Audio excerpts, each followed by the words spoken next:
It was a fight that was years in the making between two American fighters who were both undefeated and both in their prime and both trying to become the first fully unified welterweight champion of the four-belt era. From the Sporting Tribune, Adrian Hernandez here alongside my colleague and Hall of Famer Steve Karp. Let's head inside T-Mobile Arena. Steve, what was your instant reaction? Very impressed with Terrence Crawford. He just put on a master class in boxing. It's that simple. He made Errol Spence, who's a tremendous fighter and a really great champion, look so ordinary.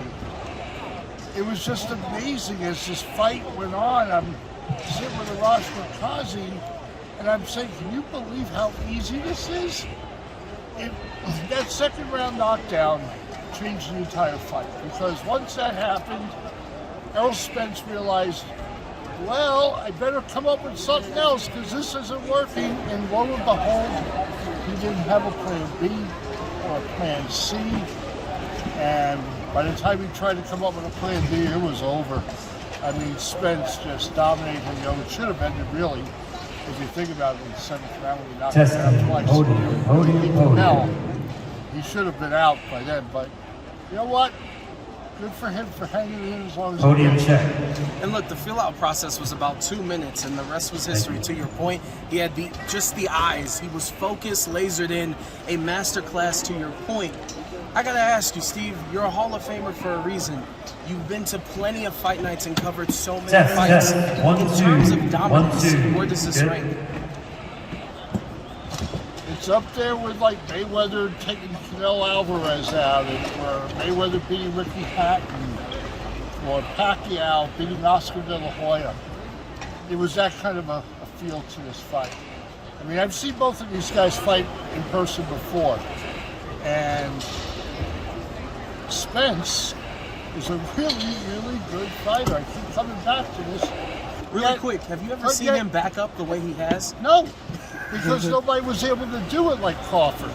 Crawford doesn't get rattled.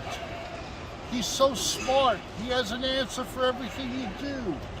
I mean, his ring generalship was on full display, and it was beautiful to watch. I'm sorry, you know, if you're a fan of Errol Spence or you bet on him, you should appreciate the job that Bud Crawford did in the ring tonight. It was unbelievable. And again, to your point, two undefeated fighters. Terrence Crawford now becomes undisputed in two different classes. I have to ask you, after seeing the dominance of Crawford tonight, do you want to see a rematch? Me personally, no. Because what's Errol Spence going to do differently in a rematch?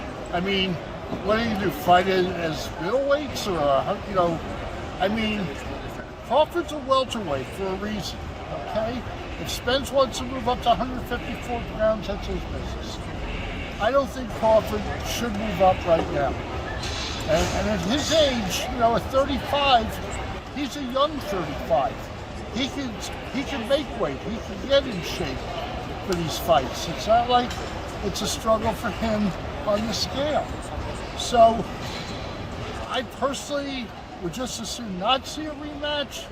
I think we are going to see one now.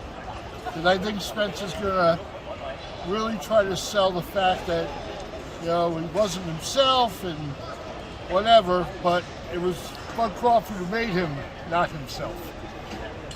Look, whatever happens, you know we got you covered. More coverage from Steve, of course, at sportingtribune.com. Follow us on all social media at The Sporting Trib. Steve, I know you've done plenty of these fight nights in Vegas. It was my first. It was a pleasure. Thank you very much. Glad you were here, Adrian. Hope you enjoyed yourself. Signing off.